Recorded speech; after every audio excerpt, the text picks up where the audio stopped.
আসসালামু আলাইকুম, কি অবস্থা সবার? আশা করি সবাই অনেক বেশি ভালো আছো। তো আমরা গত ভিডিওতে তোমাদের রাজশাহী ইউনিভার্সিটি সিউটের জন্য রসায়ন প্রথম পত্রের অ্যানালাইসিস দিছিলাম। তো এই ভিডিওতে আমরা রসায়ন দ্বিতীয় পত্রের যে ইম্পর্টেন্ট টপিক অ্যানালাইসিস গুলো আছে সেগুলো তোমাদের দেওয়ার চেষ্টা করব। তো অবশ্যই শেষ মুহূর্তে আশা করা যায় এই টপিকগুলোতে তুমি যদি বেশি করে ফোকাস করো, ইনশাআল্লাহ এখান থেকে তোমার বেশিরভাগ প্রশ্ন কমন আসবে। চলো দেখে না যাক আমাদের বিগত বছরগুলোতে কেমন টাইপের প্রশ্ন আসে বা কোন টাইপগুলোতে আমাদের জন্য বেশি ইম্পর্টেন্স দেওয়া দরকার। ঠিক আছে, চলো আমাদের প্রথমেই দেখবো হচ্ছে আমাদের পরিবেশ রসায়ন, দ্বিতীয় পত্রের পরিবেশ রসায়ন এই চ্যাপ্টারটা। এবং আরেকটা অ্যানাউন্সমেন্ট, সেটা হচ্ছে আমাদের রাজশাহী ইউনিভার্সিটির সি ইউনিট এক্সাম ব্যাচটা আছে, তো এটাতে কিন্তু আগামীকাল থেকে ফাইনাল মডেল টেস্ট শুরু হবে। একদম 10টা model test Rajshahi university standard. এখানে তুমি ঐচ্ছিক অংশ বা আবশ্যিক অংশ এগুলো আলাদাভাবে দেওয়া থাকবে, তুমি চাইলে কিন্তু স্কিপ করতে পারো। ঠিক আছে, এবং এখানে কিন্তু রাজশাহী ইউনিভার্সিটির অনুরূপ 80টা এমসিকিউ থাকবে, 1.25 করে মার্ক থাকবে। তো সেগুলো তোমাকে অনেক বেশি কাজে দেবে। এছাড়া চ্যাপ্টার ওয়াইজ এক্সামগুলো তুমি পাবা। তো এটাতে কিন্তু এখন ডিসকাউন্ট অফার চলতেছে, তো এখন তুমি মাত্র 150 টাকা দিয়ে কিন্তু ভর্তি হতে পারবা। যেটার ফি ছিল কিন্তু 350, এরপর ডিসকাউন্ট দিয়ে 250 করা হয়েছিল, আরো 100 টাকা ডিসকাউন্ট দিয়ে তোমাদের এখন 150 টাকা দিয়ে তুমি কিন্তু ভর্তি হতে পারবা। তো যারা এনরোল করবা তারা আমাদের যে হোয়াটসঅ্যাপ নাম্বার দেখতে পাচ্ছ এটাতে যোগাযোগ করলেই হয়ে যাবে। ঠিক আছে, আচ্ছা চলো আমরা প্রথমে দেখি কি পরিবেশ রসায়ন। তো এই চ্যাপ্টার থেকে যদি আমরা আসি ইম্পর্টেন্সের দিক দিয়ে, তো এখানে আমাদের যে প্রথম টাইপটা দেখো, বায়ুমণ্ডল। বায়ুমণ্ডলের যে বিভিন্ন তথ্যগুলো আছে, হ্যাঁ, বিভিন্ন যে স্তরগুলো আছে, এখানকার যে প্রশ্নগুলো সেগুলো বিগত সালের প্রশ্নগুলো দেখলে হয়ে যাবে। এছাড়া বয়েলের, চার্লসের, গে লুসাক এবং গ্যাসের যে সূত্রগুলো, অ্যাটলিস্ট গ্যাসের যে সূত্রগুলো আছে ওই গ্যাসের সূত্রগুলো তোমার জন্য গুরুত্বপূর্ণ। গ্যাসের সূত্রগুলো থেকে তোমাকে অনেক সময় দেখবো যে বলবে ঘনত্ব বের করো, প্রেসার বের করো, আয়তন বের করো, তাপমাত্রা বের করো। এই ধরনের যে গাণিতিক প্রশ্নগুলো গ্যাসের সূত্র থেকে আসে, তো এগুলো তোমার জন্য ইম্পর্টেন্ট। অবশ্যই দেখো কতবার আসছে, 24, 25, 23, 24, 22, 21, মানে এই অধ্যায় থেকে এই টাইপটা সবচেয়ে আমাদের জন্য বেশি ইম্পর্টেন্ট। ঠিক আছে, প্রথম যে টাইপটা গ্যাসের সূত্র এবং গ্যাসের সূত্র রিলেটেড যে ম্যাথমেটিক্যাল পার্টগুলো আছে সেগুলো। এবার দেখো গ্রাহামের ব্যাপন সূত্র, কোনটির ব্যাপন হার বেশি, বা ব্যাপন হারের যে ক্রমগুলা গ্যাস দেওয়া থাকবে, বলবো যে নিচের কোনটার ব্যাপন হার সবচেয়ে বেশি। তো এই টাইপের প্রশ্নগুলো দেখো 24, 22, 17, 18, 13, 14 কিন্তু আসছে। এরপরে আংশিক চাপ। তো আংশিক চাপটা আমাদের রিসেন্ট ইয়ারে দেখো 22, 23, 21, 22, 21, 22 আবার একটা প্রশ্ন ছিল, দুইটা প্রশ্ন ছিল, তো 19, 20 কিন্তু আসছে। তো এগুলো কিন্তু গুরুত্বপূর্ণ, তো অবশ্যই দেখবা আংশিক চাপ কিভাবে নির্ণয় করা হয় তার সূত্রগুলা এবং গাণিতিক প্রশ্নগুলা কিন্তু এখানকার ইম্পর্টেন্ট। এরপরে আমাদের আশপাশে গ্যাসের যে গতীয় তত্ত্ব, গ্যাসের গতিতত্ত্ব, এক কথায় গ্যাসের গতিতত্ত্ব, এখানে গ্যাসের অভ্যন্তরীণ শক্তি এবং তাপমাত্রার মধ্যে যে সম্পর্ক, ঠিক আছে, এইগুলো ইম্পর্টেন্ট। এখানে আমাদের জন্য সবচেয়ে ইম্পর্টেন্ট কি বলতো, ই প্রপোর্শন টু টি, অর্থাৎ তাপমাত্রা যে সমানুপাতিক হারে বৃদ্ধি পায়, তাপমাত্রা বাড়লে শক্তি কি হবে, বাড়বে, কমালে শক্তি কমবে। এছাড়া গতির যে সূত্রগুলো আছে সেগুলো একটু ভালো করে দেখবা। ঠিক আছে, এরপর আসো আদর্শ গ্যাস এবং বাস্তব গ্যাস সংক্রান্ত যে সমস্যাগুলো, বিশেষ করে আদর্শ গ্যাসের যে সূত্রগুলো, আদর্শ গ্যাসের সূত্র পিভি ইকুয়াল টু কত, এনআরটি, এই সূত্র রিলেটেড যে প্রশ্নগুলো আছে এগুলো একটু ভালো করে দেখবা। ঠিক আছে, এবার দেখো অ্যাসিড ক্ষার এবং অ্যাসিড ক্ষারের যে মতবাদ, এখান থেকে লুইস অ্যাসিড, ঠিক আছে, তোমাদের কি আছে, লুইস অ্যাসিড আছে, লুইস অ্যাসিড আছে, তারপরে অ্যাসিড আছে, তারপরে অ্যাসিড ক্ষার আছে। তো এইগুলোর উদাহরণগুলো একটু ভালো করে দেখবা। এরপরে আমাদের যে এখানে তোমাদের হচ্ছে অনুবন্ধী ক্ষার, অনুবন্ধী ক্ষার এবং অনুবন্ধী অ্যাসিড, এই ধরনের যে প্রশ্নগুলো আছে এই অ্যাসিড ক্ষার মতবাদ থেকে এগুলো দেখে নিবা। এবার পানির যে বিশুদ্ধতার যে মানগুলো, তার মধ্যে কি আছে, ডিও এর মান, বিওডি এর মান, সিওডি এর মান, এগুলো থেকে আগে প্রশ্ন আসছে 23, 24, 17, 18, এখানকার যে মানগুলো সেগুলো একটু দেখে নিবা। ঠিক আছে, ডিও মান, বিওডি এর মান, সিওডি এর মান, তো এগুলো একটু দেখে নিলে তোমার জন্যই আলটিমেটলি বেটার। ওকে, একটা পিডিএফটা আমাদের টেলিগ্রাম গ্রুপে দেওয়া থাকবে, সেখান থেকে কালেক্ট করে নিবা। তো এরপরে আমাদের আসবে সবচেয়ে ইম্পর্টেন্ট বা সবচেয়ে চাওয়ার যে মানটা, সেটা হচ্ছে জৈব রসায়ন, যে চ্যাপ্টারটা তোমরা সবাই আর কি কমেন্ট করতেছো। তো জৈব রসায়নটা চলো আমরা দেখি। তো জৈব রসায়ন থেকে যে অনেকগুলা টাইপ আছে, বিশেষ করে দেখো, তো আমাদের গুরুত্বপূর্ণ আমরা সাজাবো কোনগুলো আমাদের সবচেয়ে বেশি আসছে, এগুলো আমাদের মেইনলি ইম্পর্টেন্ট এবং রিসেন্ট ইয়ারগুলোতে আসা। তো প্রথমে আসো জৈব রসায়ন সমগোত্রীয় শ্রেণী কার্যকরী মূলক। তো এই ধরনের টাইপ যে প্রশ্নগুলো, সমগোত্রীয় শ্রেণী বলতে কি, এখানে তোমাদের যে কার্যকরী মূলকগুলো ইম্পর্টেন্ট, অ্যালকেনের সমগোত্রীয়, অ্যালকোহলের সমগোত্রীয়, ঠিক আছে, এই ধরনের যে সমগোত্রীয় অর্থাৎ কার্যকরী মূলক শনাক্তকরণ টাইপের যে প্রশ্নগুলো আছে, যে নিচের কোন যৌগটি অ্যালকোহল বা নিচের কোন যৌগটি কি, এই ধরনের যে প্রশ্নগুলো, এগুলো এখান থেকে আসবে। তো এগুলো দেখো 24, 25, 21, 22, 19, 20 কিন্তু আসছে। তো অবশ্যই এগুলো ভালো করে দেখবা। কার্যকরী মূলকের যে সক্রিয়তা, কার্যকরী মূলকের নামগুলো অবশ্যই ইম্পর্টেন্ট। ঠিক আছে, এবার দেখো নামকরণ, ফিডব্যাক পদ্ধতির নামকরণটা অনেক অনেক গুরুত্বপূর্ণ। নামকরণ থেকে প্রত্যেক বছরে এখানে প্রশ্ন আসে, দেখতে পাচ্ছ 24, 25, 23, 24, 22, 23, 21, 22, 20, 21 রিসেন্ট ইয়ারগুলোতে প্রত্যেক বছরে আসছে। তো নামকরণের সূত্রগুলা বা নামকরণের যে নিয়মগুলো সেগুলো একটু ভালো করে পড়ার চেষ্টা করবা। এরপরে দেখো আমাদের সমানতা, সমানতা চ্যাপ্টার থেকে অনেক গুরুত্বপূর্ণ এই টাইপটা, সমানতা। প্রথম তিনটা টাইপই আমাদের জন্য গুরুত্বপূর্ণ। দেখো রিসেন্ট ইয়ারগুলোতে কিন্তু অনেক প্রশ্ন আসছে। ঠিক আছে, সমানতা, গাঠনিক সমানতা, স্টিরের সমানতা, এটার মধ্যে কি আছে, আলোক সক্রিয় সমানতা। ঠিক আছে, আলোক সক্রিয় সমানতা গুলা অনেক গুরুত্বপূর্ণ রাবির জন্য। দেখো এটা কতবার আসছে, তো এটা আসলে বলার কিছু নাই, সমানতা থেকে মাস্ট প্রশ্ন আসবেই।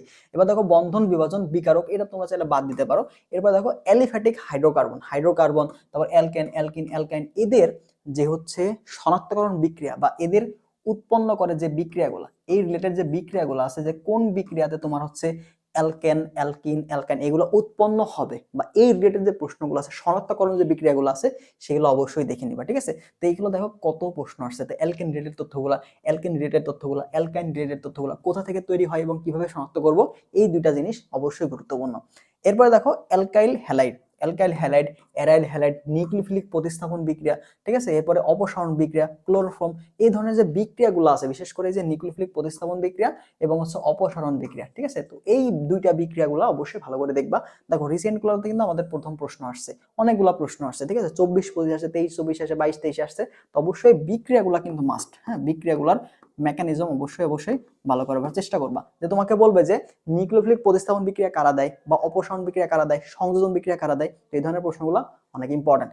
এরপর আসো অ্যালকোহল ইথার, অ্যালকোহল ইথার থেকে এদের যে বিক্রিয়াগুলো এবং এদের যে শনাক্তকরণ বিক্রিয়াগুলো, এগুলো ভালো করে দেখবা। 24-25, 23-21, 18-19, 15-16তে কিন্তু আসছে লম্বা। তাহলে আমাদের এখানকার উপরে যে টাইপগুলো দেখলাম এগুলো কিন্তু অনেক বেশি গুরুত্বপূর্ণ। দেখো সবচেয়ে বেশি আসা টাইপ।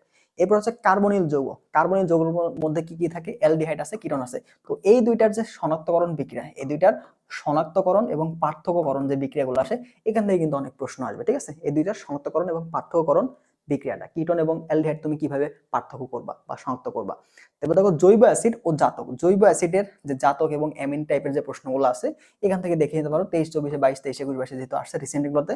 তো জৈব অ্যাসিড যেগুলো আছে তাদের উদাহরণ এবং অ্যামিনের যে উদাহরণগুলো আছে এবং এদের যে বিক্রিয়াটা আছে এটা দেখবা। এরপর আসো অ্যারোমেটিক হাইড্রোকার্বনের মধ্যে কি কি আছে, অ্যারোমেটিক হাইড্রোকার্বন আছে বেনজিন, এবং বেনজিনের যে জাতকগুলো আছে বিশেষ করে টলুইন, এবার বেনজিন, টলুইন, ইলেকট্রোফিলিক যে বিক্রিয়াগুলো আছে, প্রতিস্থাপন বিক্রিয়াগুলো আছে, যত প্রকার বিক্রিয়া আছে বেনজিন এবং টলুইন রিলেটেড যে বিক্রিয়াগুলো আছে, প্রতিস্থাপন বিক্রিয়া, অপসারণ বিক্রিয়া, এই বিক্রিয়াগুলো অবশ্যই ভালো করে দেখবা। 24-25, 23-24, 22-23, 20-21, 19-20, এটা লম্বা একটা লাইন কিন্তু আসছে। তো জৈব রসায়ন থেকে বিক্রিয়া রিলেটেড যে তথ্যগুলো ছিল, কিভাবে তৈরি হচ্ছে, উৎপন্ন যৌগ কোনটা, এই বিক্রিয়াতে উৎপন্ন যৌগ কোনটা, নামীয় যে বিক্রিয়াগুলো আছে, নামীয় যে বিক্রিয়াগুলো আছে, তো নামীয় বিক্রিয়াগুলো অবশ্যই অবশ্যই ভালো করে দেখবা। নামীয় বিক্রিয়া এবং নামীয় বিক্রিয়া কি উৎপাদ তৈরি হচ্ছে, কি উৎপাদ তৈরি হচ্ছে, এগুলা অনেক গুরুত্বপূর্ণ। বোঝা গেল? এরপরে দেখো আমাদের আর দুইটা টাইপ আছে, এই কয়টা টাইপ থেকে মোটামুটি প্রশ্ন আসবে।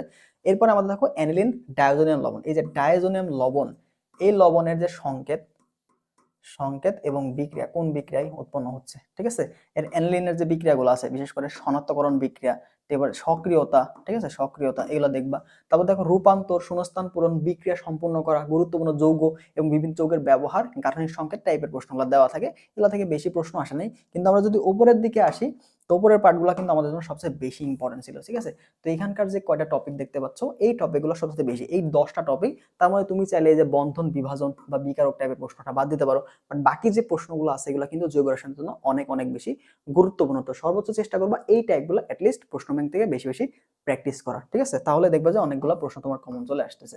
এরপর আসো পরিমাণগত রসায়ন, যদি আমরা আসি, তো পরিমাণগত রসায়ন থেকে কি কি আসছে, রাসায়নিক গণনা রিলেটেড প্রশ্নগুলো, অবশ্যই গণনা রিলেটেড প্রশ্ন তুমি পাবা। তো রাসায়নিক গণনা রিলেটেড তোমাকে এখানে বলবে কি, মোল সংখ্যা থেকে ভরে কতটুকু লাগবে বিক্রিয়াতে, কত গ্রাম দিতে হবে, এই ধরনের প্রশ্নগুলো। এরপরে ঘনমাত্রা রিলেটেড প্রশ্নগুলো তুমি পাবা, ঘনমাত্রা রিলেটেড প্রশ্নগুলো কিন্তু অনেক গুরুত্বপূর্ণ। ঘনমাত্রা থেকে ভর নির্ণয় করা, এই ধরনের প্রশ্নগুলো, কতটুকু পানি দিতে হবে বা আয়তনটা বের করা, এই ধরনের প্রশ্নগুলো কিন্তু খুবই গুরুত্বপূর্ণ। এছাড়া শতকরা সংযুক্তি সংক্রান্ত যে প্রশ্নগুলো, এগুলো কিন্তু রাবিতে আসে। দেখো 23-24, 22-23, 21-22 কিন্তু লম্বা একটা লাইনে আসছে। তো এই দুইটা টাইপ কিন্তু এখানে অনেক বেশি গুরুত্বপূর্ণ। ঠিক আছে, এবারে অ্যাসিড ক্ষারের যে টাইট্রেশন সংক্রান্ত যে তথ্যগুলো আছে বা সংক্রান্ত যে এখানে গাণিতিক সমস্যাগুলো লাগবে। ঠিক আছে, এখানকার গাণিতিক সমস্যাগুলো তোমার কিন্তু লাগবে। ঠিক আছে, গাণিতিক সমস্যাগুলো অবশ্যই পড়বা। অ্যাসিড ক্ষারের যে টাইট্রেশন সংক্রান্ত যে গাণিতিক সমস্যাগুলো সেগুলো পড়বা, এবং টাইট্রেশনে ব্যবহৃত যে নির্দেশক, ব্যবহৃত যে নির্দেশক, এই নির্দেশক থেকে কিন্তু, নির্দেশকের উদাহরণ থেকে কিন্তু প্রশ্ন আসে। ঠিক আছে, নির্দেশকের উদাহরণ থেকেও প্রশ্ন আসে। এরপর দেখো জারণ বিজারণ সমতাকরণ, তো জারণ বিজারণটা ভালো করে দেখবা।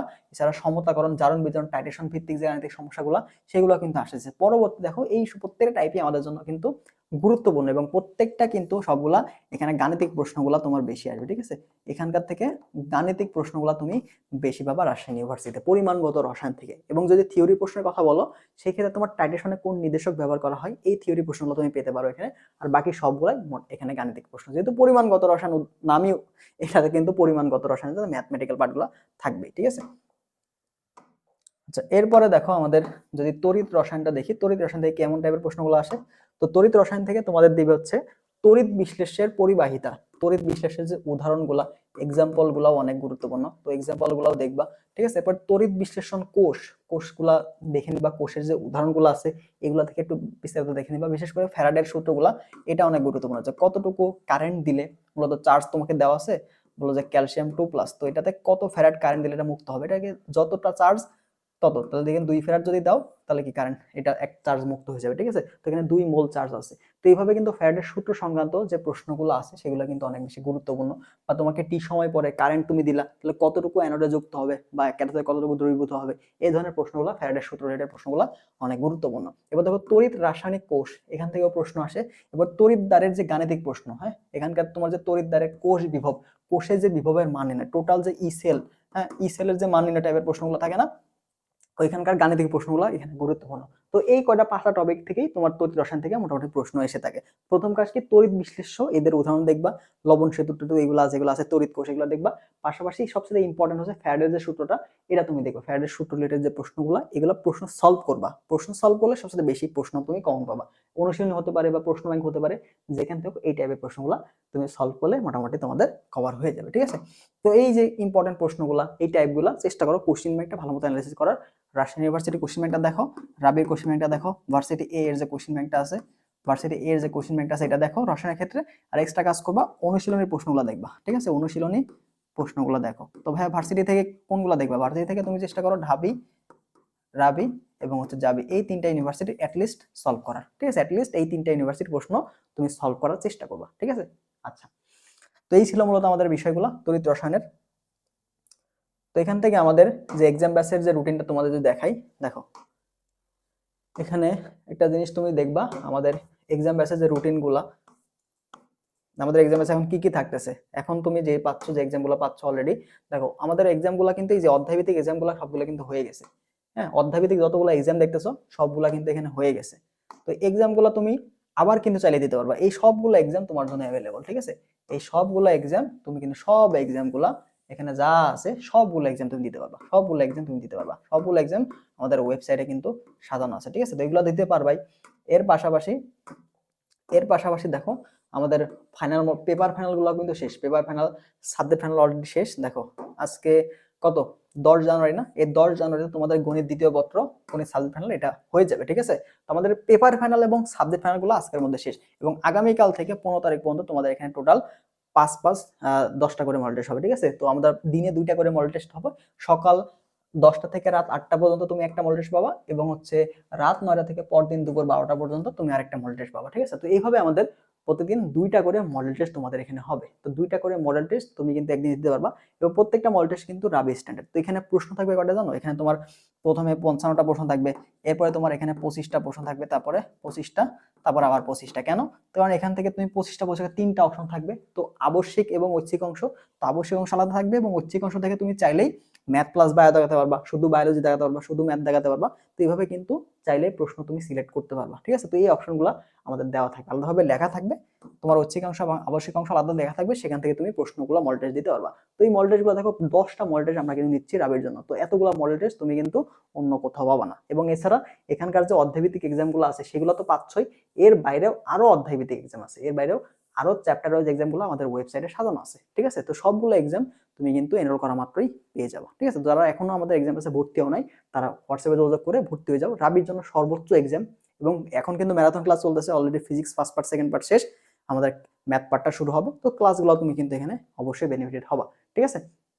তো এই ছিল মতো আজকের বিষয়টা। তো পরবর্তী আশা করা যায় চেষ্টা করবো বাকি বিষয়গুলোর আইসিটির উপর একটা ক্লাস নেওয়া। তো এখান থেকে হয়তো আইসিটি সাজেশন থেকে তোমাদের অনেক কিছু প্রশ্নই কমন আসবে। তো ভালো থাকো সবাই, আল্লাহ হাফেজ।